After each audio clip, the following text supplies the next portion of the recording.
Je vous présume nombreux devant vos petits écrans pour suivre ce programme de Kinani, votre marque d'actualité sociopolitique, qui vous a toujours été présenté par votre serviteur Passy Molobele. Nous sommes déjà là pour vous servir, comme je l'ai toujours dit, soyez sous nos zongité, moi et tous les mesate. Ataba attaqué, ataba fingi bichou, on a sepelé ba remarque, a sepelé ba idée, ba suggestion na bilo, parce que y a un négociateur qui lobby kuna to bongisa, musala ezala toujours. Bien, alors, à l'ordre du jour, nous avons une thématique principale qui est inscrite. Les analyses sur le procès Mwanga Chouchou. Depuis la découverte, il y a des munitions, il y a des armées, concessionnaires, arrestation, les loups, azali ko comparaître. Quelles sont les analyses faites par la population congolaise? Napoto, Bokomela Biso, Bolanda Rabiso, na Congo, dans toutes les 26 provinces. Alors on va aller découvrir sur ces beaux plateaux avec ceux qui viennent souvent défendre le peuple, ceux qui viennent parler au nom de la nation. Baza déjà Awa, je suis avec Deko Ousmane, l'arbitre. Mbote Peboye Malam.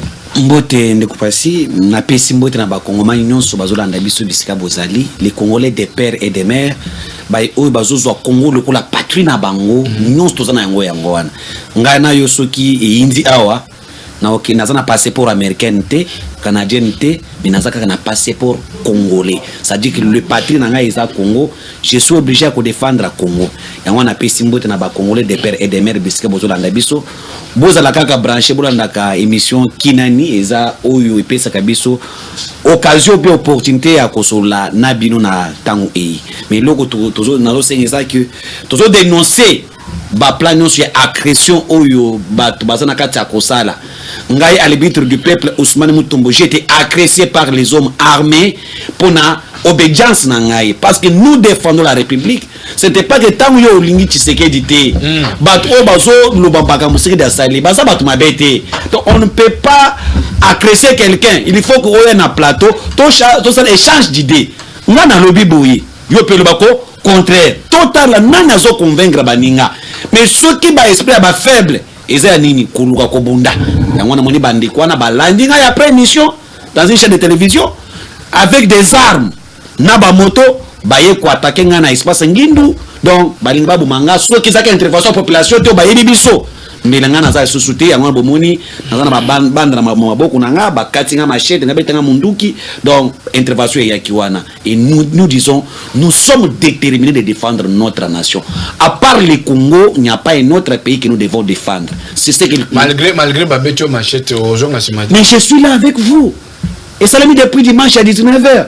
Mais je suis là. Je suis là. Nous autres, nous sommes là. Mais j'ai dit pour défendre le Congo, je serai là. Nazakaka. Ngaye loko bubumakena défendre mboka liwa. Même na kata tombe na molimo na ngai ekokanga kaka pona Congo. Merci beaucoup Ndeko Ousmane. À part lui, tozana Ndeko Martin. Bonjour et bienvenue. Merci beaucoup Ndeko Nangai Ndeko Passy mbote na Ndeko Nangai Ousmane mbote na bayi kongomani nyonso balingaka komona ya bango Martin Balela sentinelle de la République mbote na ba cadre ya parti Nangai et puis mbote na président Nangai Medarka Kolongo le parti Congo en avant. Je profite s'il te plaît mon frère, parti Congo en avant, remercier ba kongomani nyonso ba se présenter qui samedi 8 avril pour la matinée politique na biso Congo en avant pesa qui positionne sur la dite loi, la loi Tchani Congo en avant pesa qui positionne ya benga qui bayi kongomani abenga qui bayi kongomani tika na remercier nanu bayi kongomani kasi na remercier bayi kongomani nanu tike lota on remercier bango makambo bandi déjà ne pesa nga pour ça poto ka ngomso biso na matinée to invité ba pesa pe biso invitation te Congo en avant et puis se positionner ni par rapport à pour opposition à loi Tchani. D'abord on sait tous que non cette la dite loi ezali loi moko ezali impersonnel. Ils allaient impersonnel contrairement à Baoba Balobi. Déjà moi je me pose tant de questions à savoir. Balobi loi ils ont visé Katumbi. On a quand il y a loi Ndeko Tchani a la plus de père et de mère. Or le père Katumbi n'est pas là, de mère Katumbi n'est pas là. Comment est-ce que la loi peut cibler Moïse pendant que Moïse, son père n'est pas congolais, sa mère n'est pas congolaise? C'est faux. Déjà de père et de mère. Martin. Je tiens d'abord à vous féliciter les lots là, tu bien. Ah, merci beaucoup. C'est parmi mes habitudes. J'ai beaucoup aimé. Alors, on est venu. Moïse Katumbi n'est pas des pères et des mères. Maintenant, comment est-ce qu'il est parvenu à diriger la province du Katanga? Ce n'est pas interdit, mais la loi dite, la loi Kiani, n'est qu'on verrouiller certaines fonctions, certains postes. D'être au Colombie, la loi est ciblée Moïse Katumbi. Il y a une question. Moïse n'est pas ni de père ni de mère. Donc déjà la loi est allée, la loi est la congolité. Moïse n'est pas là. Et qu'on cible Moïse n'est parce que hier papa n'a pas congolais, maman n'a pas congolaise. Papa Moïse Katumbi est national. Tu dis que c'est un juif. Maman n'a. Tu dis que c'est un Tanzanien. Maman est zambienne. Zambienne, pardon. Zambienne, hein? Oui. Ok, merci beaucoup. Donc, Moïse n'est pas là. Parti Congo en avant et remercier Bino Nyonso Baï Congo Manyoboya qui koyoka position Congo en avant. En tout cas, nous sommes de cœur avec vous. Bon, là, qui sait que Congo en avant, ils allaient partir na Bino. Nous sommes vraiment fiers de vous. Congo en avant, Congo na motema toujours. Merci à vous qui, comme je l'ai dit dès le début, vous êtes déjà devant vos postes téléviseurs pour nos chiffres. Alors, nous débutons notre débat de ce soir. La thématique est déjà bel et bien affichée. Analyse sur le procès et Mwanga Chouchou. Ndeko Ousmane. Nazoki no epana yo. Bato ba agressé ki wana ba kato machete ndoto mbimba pota selon yo bakoza bato côté.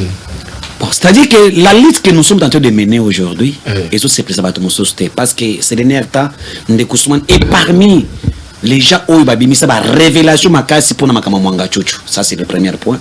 Deuxième point, Ndeko Ousmane est parmi les communicateurs où il y a défendre la loi Tchani de père et de mère. Et il y a des gens qui pensent que la loi Tchani, c'est personnel. Et ces gens-là, ils ont la pongité. Bango bazo attaqué. Bango bazo attaqué dans le téléphone, nous avons des appels téléphoniques avant Makamwe comme Langai. Yo le belakaka contre Katumbi, au comment le retour au salaire. Yo le soutien la Tchani, au moins le retour au salaire. Même certains généraux, yo Makamwanga Chuchu, tout le monde retour au salaire. Généraux n'armée. Même mais je te dis, Ndeko Ousmane Mutombo a passé presque un mois de mars, dans des menaces de mort. Et aujourd'hui, quand les gens m'ont dit, tu vas kolokayo. Donc, ceux qui ont été intervention, il y a des quoi na DSA-ST, parce qu'ils étaient armés. Alors, cela ne m'empêche pas de défendre le pays. J'aime ce pays. Hein. J'aime ce pays parce que mon père est congolais, ma mère est congolaise, ancêtre nanga, Ilunga Mbidi sont là. Et nous avons des oui, ancêtre nangai, ancêtre nanga Mutombokachi, ancêtre nangai. Donc je suis là, moi j'ai le pouvoir coutumier chez nous. Mais lorsque nous voulons défendre la nation, où est le mal de passer?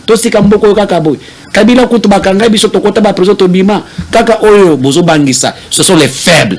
Si vous êtes fort, venez aux médias. Venez ici de passer à ce plateau à Kitoko. Sois là devant moi, affronte-moi sur base d'idées. Noël Tchani a dit, selon lui, comme tu es Congolais, il a présenté son idée. Vu ça et ça et ça, moi je propose la loi Tchani des pères et des mères dans des postes de souveraineté.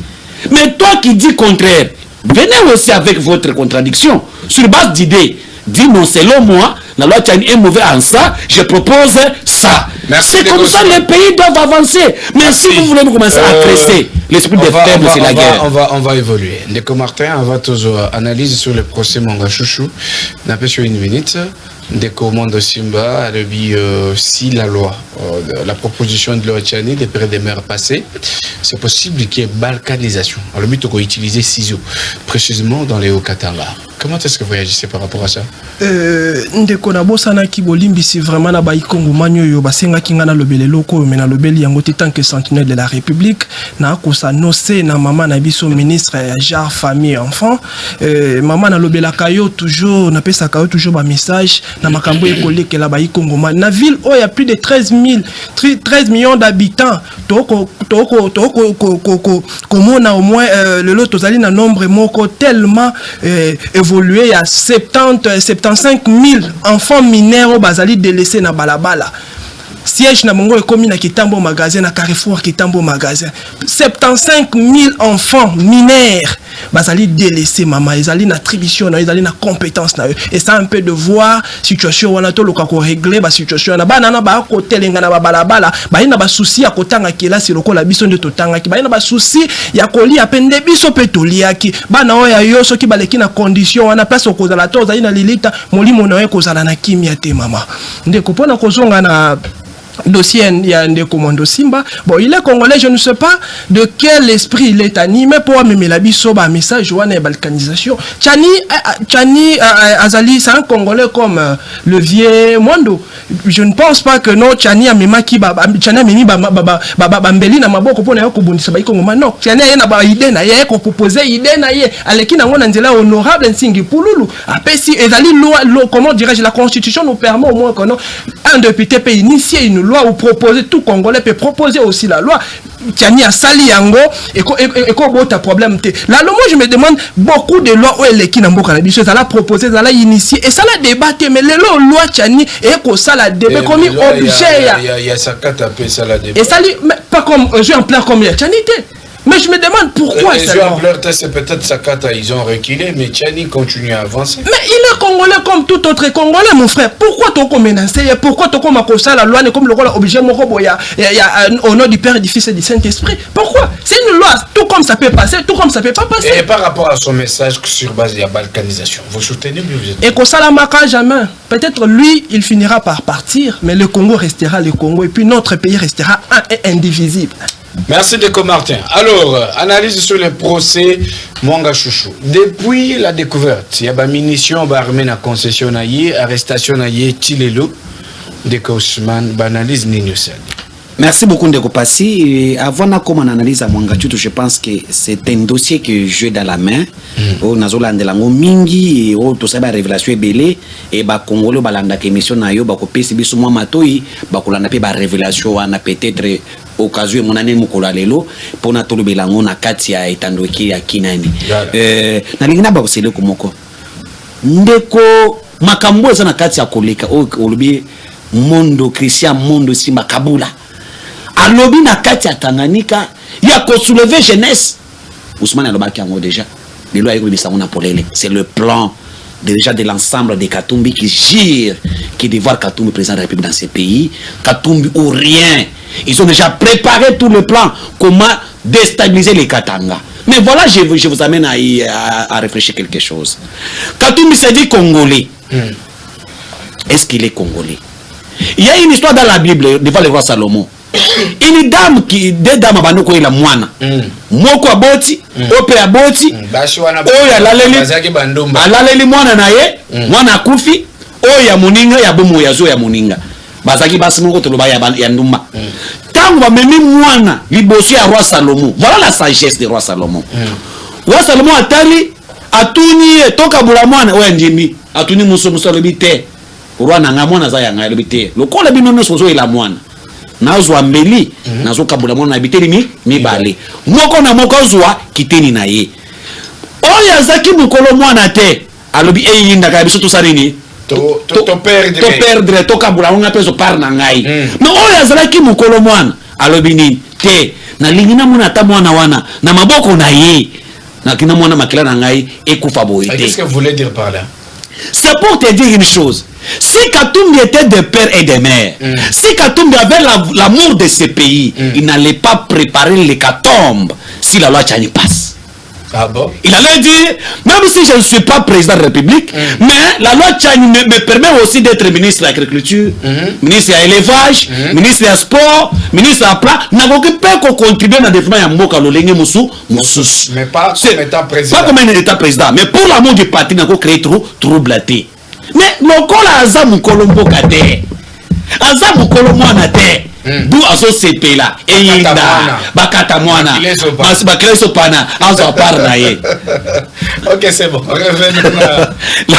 Congolais ba yeba siko et dans toutes ces choses ce que mon ali kambuta limboka Congo si va l'Occident entre dans cette affaire il va bien que ça pour na faveur na ba occidental l'Occident kota ka makambo soki eza na des faveurs na ye soki eza na intérêt na ye te wana a se soulever parce que moni que plan na bango eza de jouer dossier ya la loi Tchani même l'Occident bakote parce que ba imposer biso un président qui n'est pas ni congolais oyo ata ba ancêtre bakotikala koyokola ye te bina bisimbi te donc néanmoins bakoti makambo wana mais nous les Congolais tozala très vigilants même si la loi Tchani ne passe pas etikana mito ba Congolais de père et de mère, c'est ça. Ok. Na dossier etaline de kumwanga chuchu ndeko na ngai. Oyebi ke Kabila buma mboka oyo na niveau moko ba tokondima te.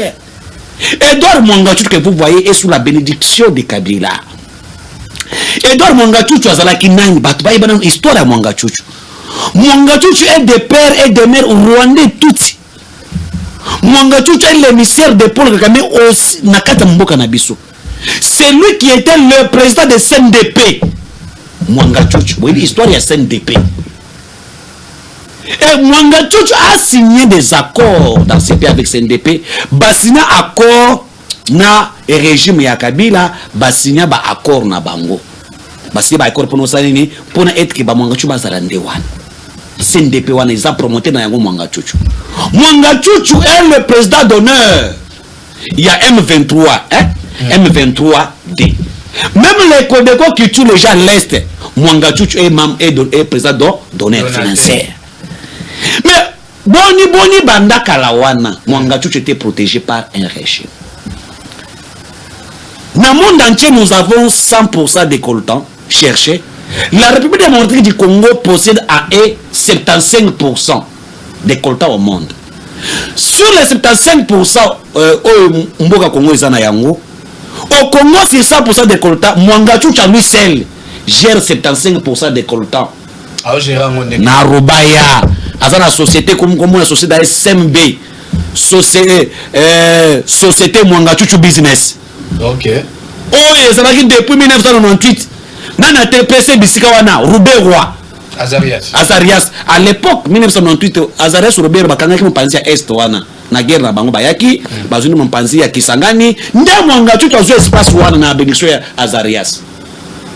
Na 2004 lorsque basé loi sur l'amnistie de tout seigneur de guerre, Mwanga Chuchu que vous voyez c'était un seigneur de guerre. Excusez, c'est-à-dire par là s'il faut te comprendre bien na dossier à Mwanga Chuchu.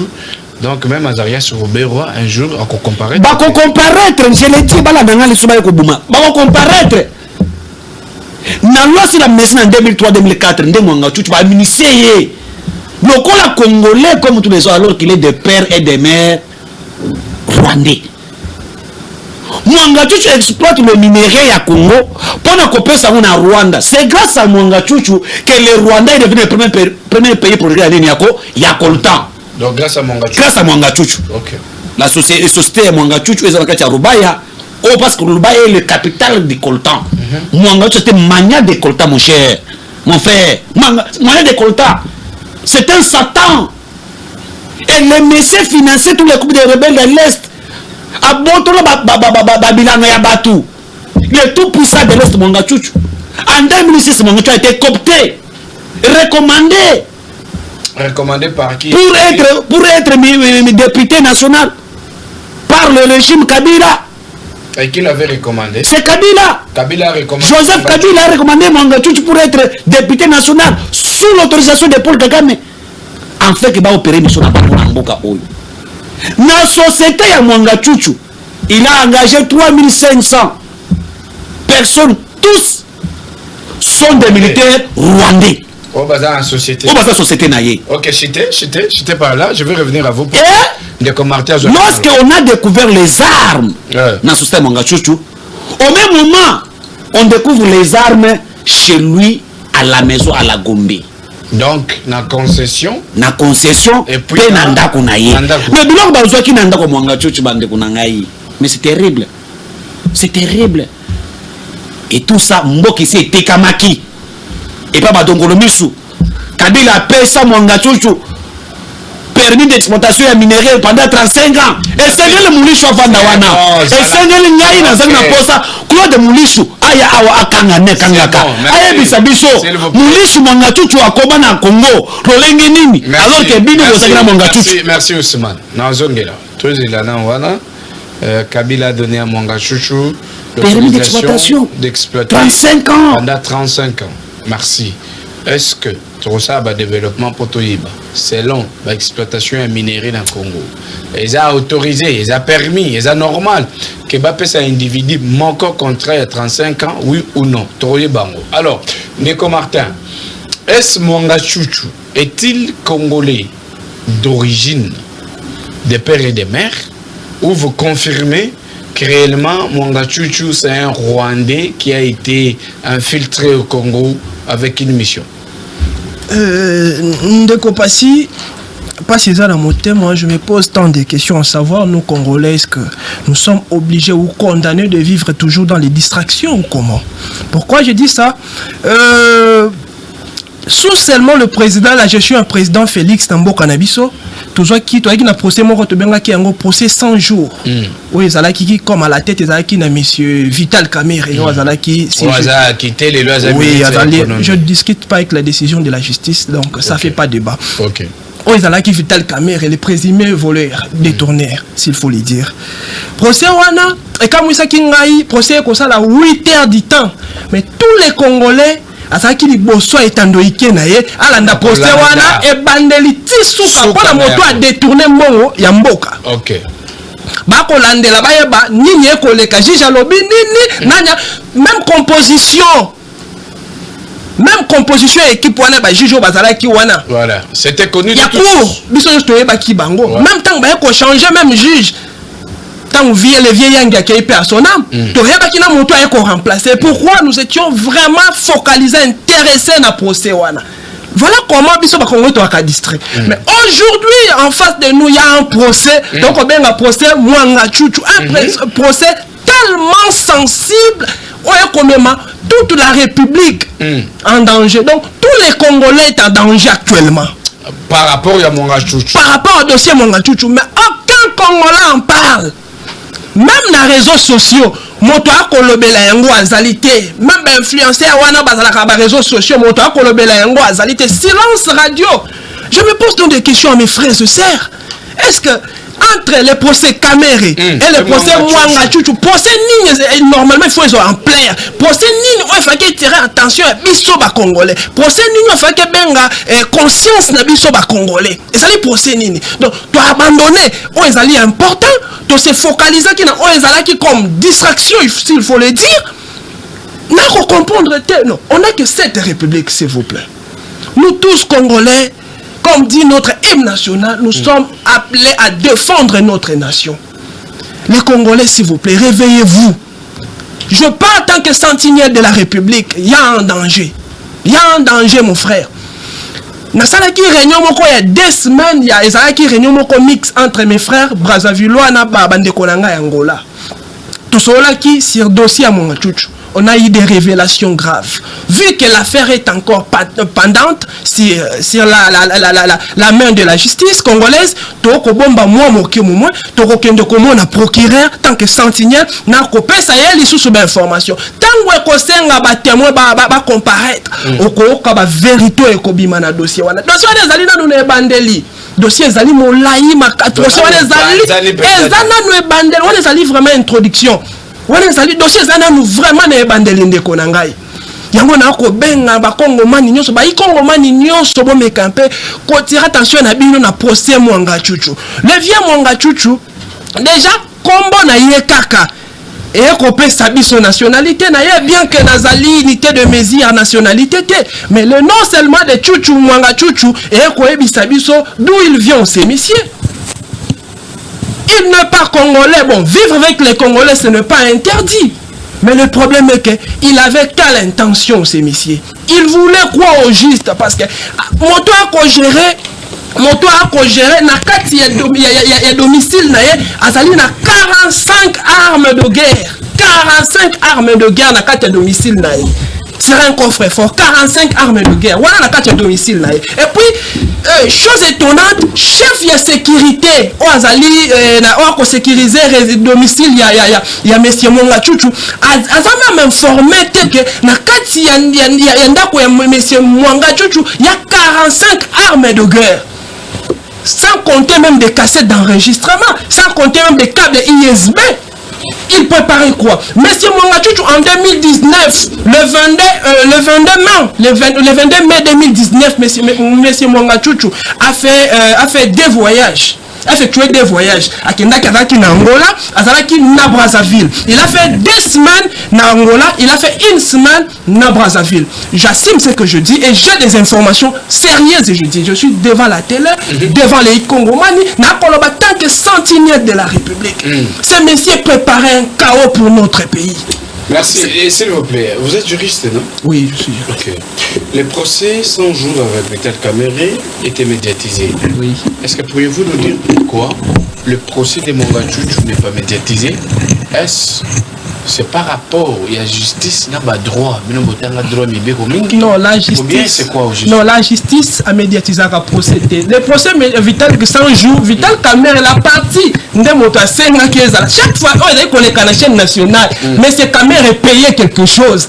Tel que vous êtes là, ceux qui ont signé le procès dans les canaux et qu'on il y a maintenant des périodes ou des instances, des instances, des périodes sensibles. Oh, justice, à quoi ils sont à huis clos. Même les membres de la famille, ils ont permis d'adhérer à la salle. Donc, ils ont la télévision ou pas, et parce que la chaîne des Alimbongo, est une chaîne qui il faut aller à la direction commerciale. Donc, ceux qui même caméra sollicité qui ZM TV, procès à caméra chaque jour du début à la fin parce qu'il faut que moi quelque chose. Donc, moi, je ne pas le gouvernement de Moutazoua qui est responsabilité, on est à collecter procès parce qu'il n'avait pas intérêt seulement à rendre caméra visible. Non, mais vite caméra, il y a mon conseil, on va dire, vérité et kobima. Vérité et kobima. Bon, il voulait faire, je ne sais pas s'il voulait faire peur aux Congolais.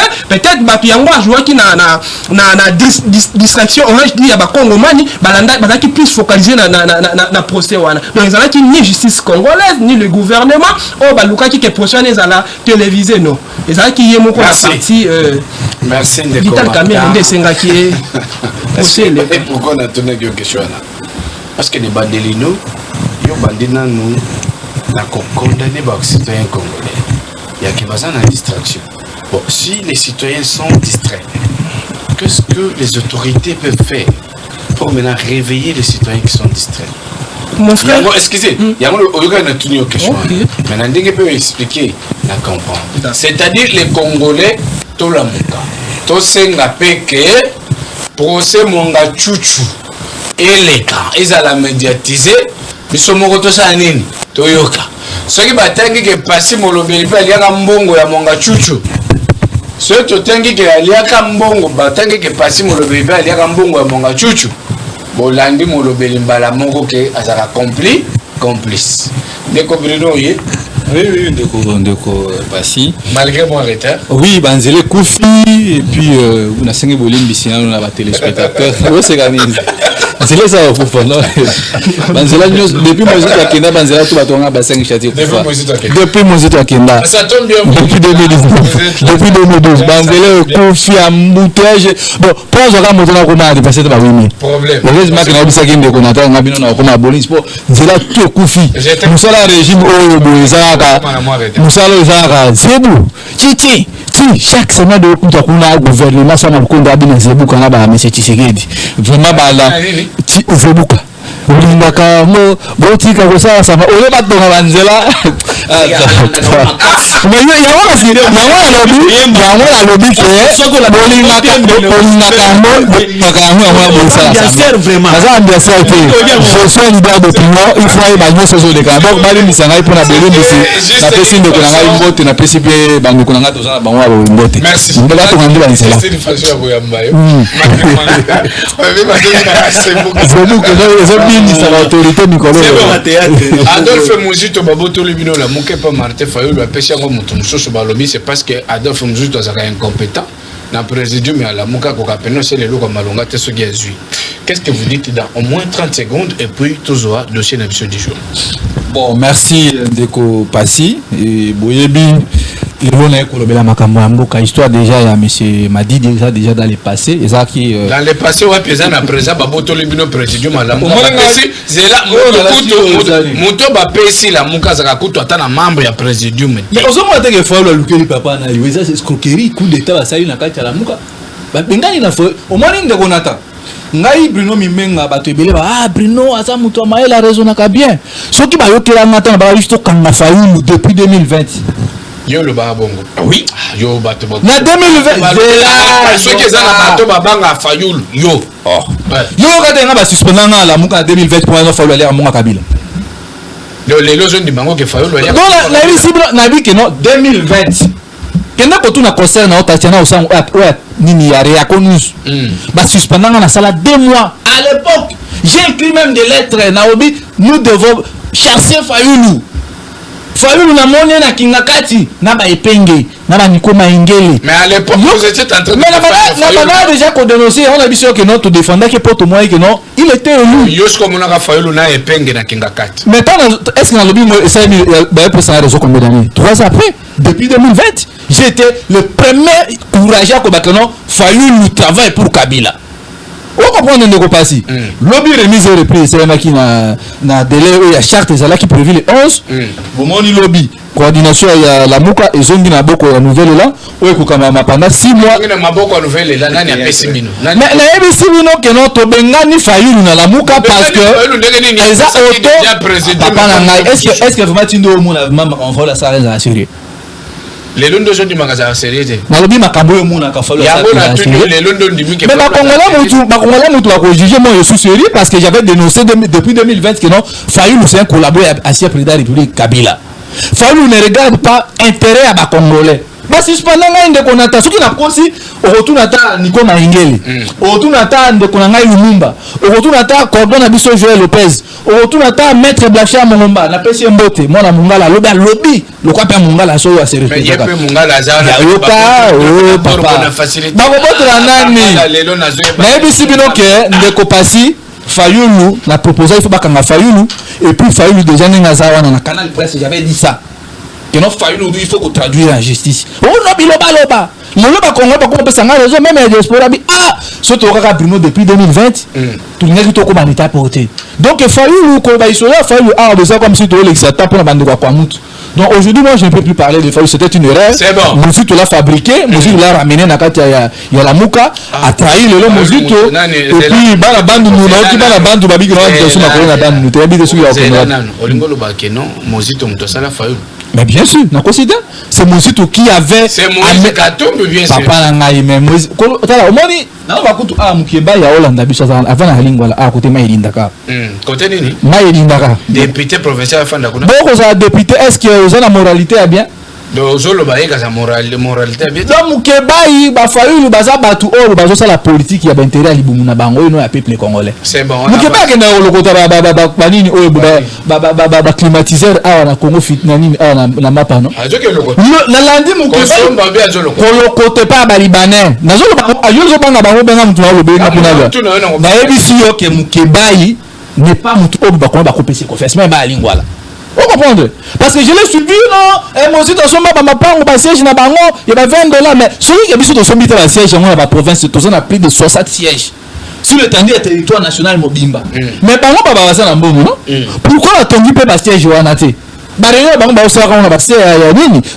pense que non, donc moi je pense qu'aujourd'hui parler de Mukebai et le Fayulu bato basa na course ya Rolandaka tout point en biso dans la politique parce que ça passion nous avons une grande responsabilité il y a kota ici na bakongomani que non problème d'insécurité problème ya emploi ya jeunesse problème ya nini ya banzela et kufe moninga na état yango za politique donc c'est la source na kabala muka epenge obi mutu amo epenge ntambo arrière moko ya noir esali mbongo bakenda ko $500,000 on a dénoncaka ovelisanga bonganga pa ya Cheikh Kabila et pas président Kabila pour la marche moko baninga bana ngwano président ni mais oui c'est vraiment akazoka ngo Adolphe Moussito abenga maître Blachabi zonga na cette qui makamona te parce que la muka nde bana ko fonctionner wana to bana ko tcha ba moyen ce que dit aussi la pardon de repasser donc ce que dit aussi l'activité ils ont coûté $100,000 au moins Monzito a dit 85 000 $. Monzito. C'est que Makamo Balobag n'est pas détourné, mais il y a premier ministre. Papa n'a Monzito sera détourné qui j'ai fait Zaliwana et ça m'a donc pour la clôturer l'histoire de la Fayoulou.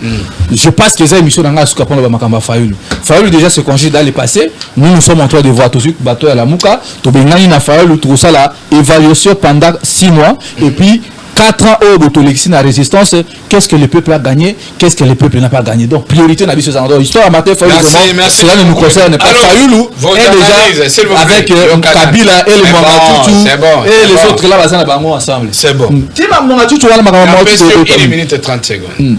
Vos analyses sur le procès de Mangatutu. Depuis le jour où il y a découvert, il y a des armes, munitions, concession, arrestation, les lots, ils ont comparaître. Analyse de Noyosa. 1 minute et 30 secondes. Analyse, on a la coupe à Mangatutu. Il semble qu'il ça peut Martin faire le 400 000 $. Mangatutu peut faire le 400 000 $. Il semble qu'il peut faire 400 000 $. Ndomona ba epenge basomba ba mituka basomba barrière basimba barrière wana bon vérifier sur mutaza la contre vérité aya awa ba ben émission débat na devos kito yona ye atana devos kito déjà zobo devos azobo ya po asa gradué devos asa professeur ordinaire te ala gradué université devos ya loba na Belgique ezalaka tembe banque ya est africain mo obo ils ont pas la bilan moi centre de formation soit pendant qu'on livrer ma faute diplôme à doctorat non soit devant ça son ma diplôme là comme professeur Bruno Zela Bruno Boloba malem de côté na besoin na besoin le ba vérité Bruno Boloba minike il dépêche de bato ba formant biloko zo le ba pele les aka jochate ils a formé ceux qui carré pourquoi devant ça nous a ba diplôme ne sont pas en collège ba bimisa kiango yo za journaliste à monene chez nous là dans maka devant ça son ma diplôme devant si à la professeur c'est un épée non au moins la cabane cohérence à faire là devant si na ba épée muto ça que mukiba ko da prison ça là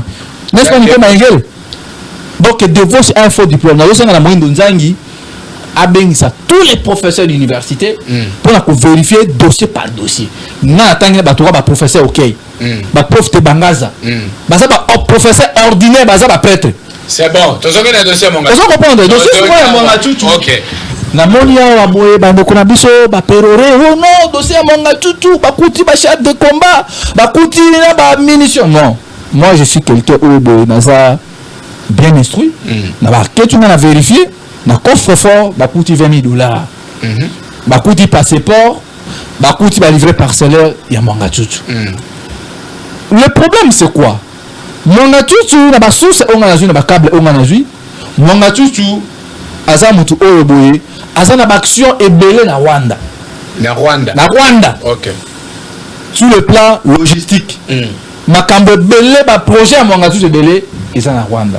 Donc le dossier Mangatutu oyo boye tant bande so ba non bakuti ba plan même assassinat musée il y a Félix Koso on ba linga mais papa tous en sérieux. Est-ce que c'est vraiment babi ba ça Félix coup d'état?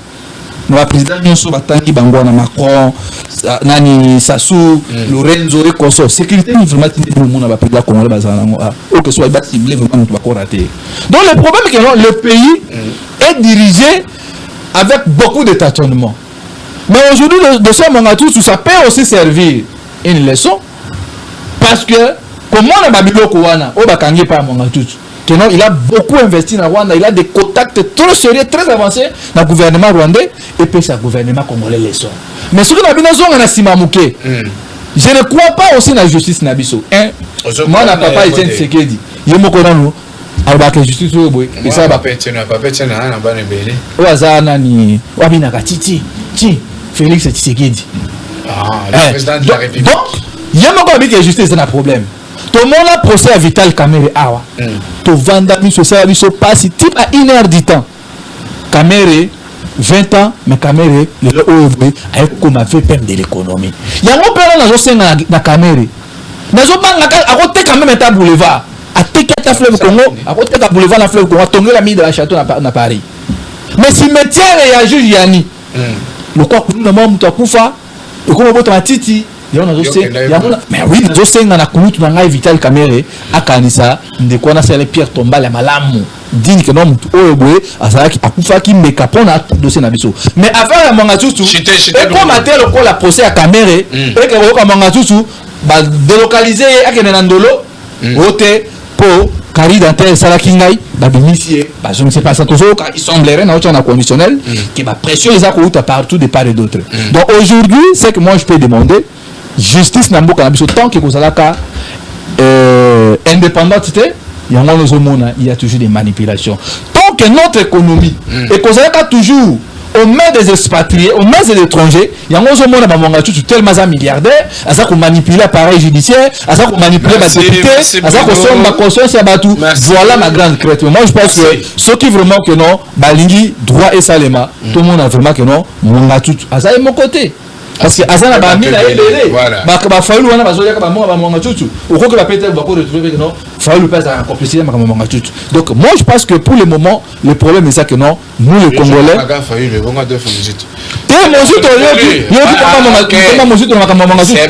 au sein de la Kambi, au sein de la Bazouzi, dossier à mon tutu.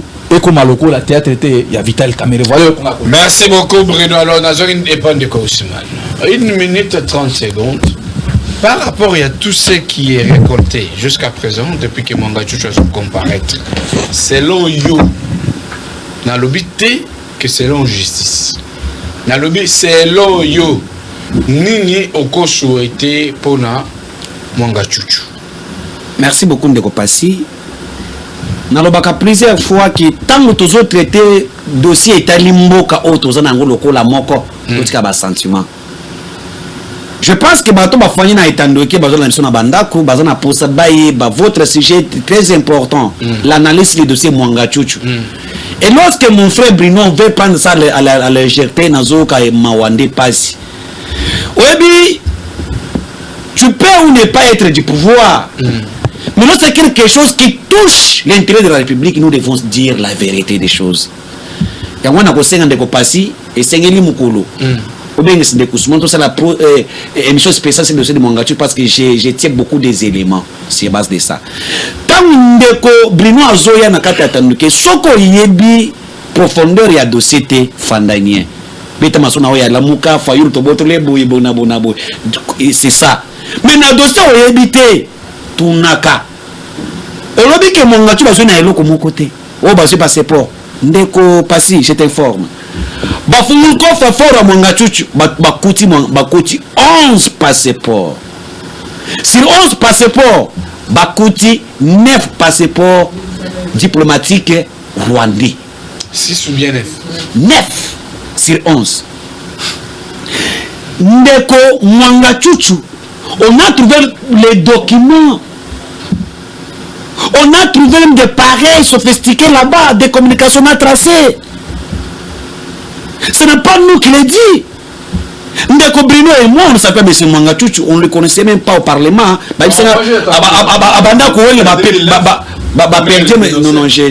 en fait, c'est un temps où pour le banana. C'est là où on a considéré ça pour le banana. Oh, le bandeko, ils ont un respect. Non, tika. Ok. Et Mwangachuchu, c'est une arbre qui cache les mal en eux. Que ces gens ici ont contribué.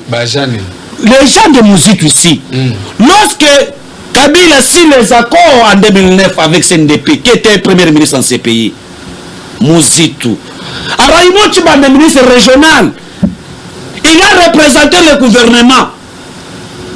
Et Mwangachuchu avec CNDP, c'était le Congolais et le Rwandais. Ndeko Dewa Rukiza, qui était le DG à DGDA, et le fruit des accords de Mwangachuchu avec le régime en place. Le régime passé. Le régime passé de Kabila. Où Ndeko Mouzitu était là comme premier ministre. C'est lui qui a mandaté Ndeko Raymond Tchibanda, ministre régional à l'époque en 2009 avec CNDP. Mwangachuchu vient d'où? Et lorsque vous venez sur ce plateau parler de Mwangachuchu avec légèreté, avec sentiment, et ça, vous avez ça kandandi. Ok, c'est bon. S'il vous plaît. Quand les gens qui sont tombés à l'Est, Mwangachuchu est le maître de tous les génocides à l'Est. Selon yo, ni nous avons et qu'on revenir dans Mwangachuchu. Voilà. Aujourd'hui, la population congolaise, on ont besoin comme souci que tous les gens qui ont participé d'abord na mafia na kubomba congolais lokola Mwangachuchu bakanga bango nano. Je t'informe, au sein de l'Assemblée nationale, il y a un recrutement CNDP. CNDP, on les a regroupés rebelles. Et c'est un regroupement dans l'Assemblée nationale. Et qui sont ces gens qui sont là-bas? Ce sont les criminels des génocidaires de l'Est. Je pose la question, depuis qu'on a arrêté Mwangachuchu, pourquoi aucun leader de l'Est n'en parle pas? Merci. Pourquoi? Parce que Bayebi Teke, Bangonouso, Baza, mais le Congolais veut quoi? Le Congolais va dire va condamner Mwangachuchu en public, va pendre à tailler, parce qu'il faut qu'on pendre Mwangachuchu, parce qu'ils ont tué mon frère de l'Est. Tout ce que nous avons comme crise aujourd'hui à l'Est, Mwangachuchu est le maître de tout. Okay. À ne pas mentir, mon cher ami. S'il vous plaît, Martin, vous avez aussi 2 minutes. Tous les éléments réunis dans le procès jusqu'à présent, je ne dis pas selon la justice, mais selon vous, Nini ose souhaiter Pona Mwangachuchu. Ndeko Passi Oyebi, je dirais ceci à mon frère Bruno. Hormis l'intelligence, ma capacité intellectuelle aux anango na reconnaître kanayon de konangai, il faut être aussi patriote, s'il vous plaît. Tant que le dossier à République, nous le savons tous que Bino Boana ba double nationalité, Boana ba 2, 3, 4 passeports. Nous, les autres, tous à les gens qui viennent défendre ma bêtise, ma Mwangachuchu. Tu n'es pas nous 4, 5 passeports, mon frère. Tant que sentinelle de la République, j'ai que 7 républiques. Et quand vous venez parler sur un dossier ou un sujet qui touche la République, mon frère, il faut être sérieux, il faut aussi assumer. On dossier, on se contredit. On est-ce que ce que tu as coup d'état, Macron, banani, est-ce que non? Pour éliminer un président de la République, ça demande de procédure. Ce n'est pas l'homme qui va éliminer. Non. Laisse-moi t'informer que Mwangachuchu n'avait pas seulement l'intention ou le projet d'éliminer notre bijou, le président Félix Antoine Tshisekedi, mais il avait besoin de renverser même la République démocratique du Congo. Je te rappelle, est-ce que, souvenez-vous, en 2018, oui, février, et ça qui n'a troupe mon côté, c'est qui va m'emmener à Bandundu. Le chef de troupe nani et il a quelle relation à Mwangachuchu? Mon frère, tu n'as pas des informations. Taisez-vous s'il vous plaît. Ça concerne la République. Ça concerne la République. Ça concerne la République, mon frère. Je suis tellement énervé parce que toi qu'on soit sujet à la République, on a légèreté, et puis tu sais bien que non, il y a une centurion de la République, une personne, il est mandaté des Congolais pour parler de la nation, et toi tu viens, na TV, au bon sani au menu sentiment mon frère, émotion gérer yango. Ici nous parlons de la République. Martin Chuté, soyons sérieux mon frère. Soyons sérieux s'il vous plaît. Là, c'est votre problème. Bon, gérer un c'est bon, Martin, est-ce qu'on peut m'en acheter? Ozo attendre Nani Komela, Mwangachuchu par rapport à Beléman. Pas selon la justice, mais selon vous. Non, Nazana idée, qui est souhaité. Moi, je laisse mieux sur les canaux. Namaboko et justice. Justice n'a yebi. Ce qui a cause la justice a retrouvé qu'Azali innocent, pas relâché. Ceux qui vont retrouver qu'il est coupable de Konangai, mais il doit être, comment dire, il doit répondre. Il doit signer la loi. Martin de Cobrino, tu as dit à Souka, il y a un retard, il va attaquer au Mankasi parce que vous avez un retard, vous avez un retard, c'est ça. Mais je vous donne 1 minute et 30 secondes. Nini Oyo, je souhaitais, c'est le bas élément qui regroupé jusqu'à présent. Comme sort, il y a Mwangachuchu. Oui, Ndeko Passi, avant de répondre, il y a 1 minute 30 secondes. Nous avons 30 secondes pour dénoncer la mauvaise pratique. Il y a opération coup de poing. Gentilly Mobilana, je crois, Balasaki. Mais le bourgmestre Missou, comme côté quand même, comme monnaie opération coup de poing. Bana matete babenga bino butala musala bourgmestre tout ça là ah boy soki balinga buka ndaku boy babimi na balabala allez bakopesa mbongo ba commerçant wana boy pona ko corrompre batiki ba biloko wana. Donc conflit za na matete na changu pe bando babenga mabino etake molobeli na kokende kosenga peut-être audience na yoka avant ya ko critiquer bourgmestre ou bien ya kolobalika parce que je n'ai pas encore de maîtrise. Mais toujours dénoncer le mardi ou le prochain ba bourgmestre depuis ba nomaki bango bazo ko kisa 100 jours na bango. bilan na bango eza nini parce que lutte na bango bayaki pour l'insécurité salubrité ezaki chat de bataille na bango est-ce que ba bourgmestre na basali alors ikoko m'appelle lutte bitumba na ngana ko memango pour la ko dénoncer tous les faux bourgmestres ba ko sala misala na bango mabe. Alors par rapport à dossier à Mwanga Tutu, je vous ai dit ici, moi je ne suis pas là pour défendre Mwanga Tutu. Moi le lobby de Konanga Ousmane, la lobby après comprendre bien dit. La carte ya coffre fort, il y a Mwanga Tutu, ba coûte passeport $20,000 bazon ça qui pas moi si naie, na ba livrer parcelle là. Vous comprenez? Mais comment on a le reste là, moi je ne sais pas. Le col ndeko Ousmane, pardon. Le col ndeko Ousmane, à lobby que y a ça na secret. Il y a Mwanga Tutu. Mais bah juge peut pas interpeller ndeko quoi bien ça secret. C'est que moi je peux pas interpeller Ousmane. C'est le quoi yo dit que mon lobby ba secret Mwanga Tutu. C'est que de des révélations. Papa, et je pense que le procès de convention a commencé. C'est là pour la nangote. À tous les temps. Je n'ai pas dit j'ai tous les secrets. J'ai dit des révélations. Mais papa, là la lobby la juge va interpeller yo pour les choses secret. C'est que ça qui bonnie à Mwanga Tutu. Pourquoi il ne pas de dossier ouais ba mutu ko ba secret na il faut vendre na une année. Donc aujourd'hui, bato tout ba yebi que oyo Félix na justice na yo wana il y a deux poids deux mesures ba ça là. Et ça diversion parce que Félix c'est hasard soutenir na Rwandais. Et ça comment on a raté. Félix il mangeait avec Mwanga Tutu. Quand Félix était au pouvoir, laisse pas Mwanga Tutu kabela qui jamais $50,000.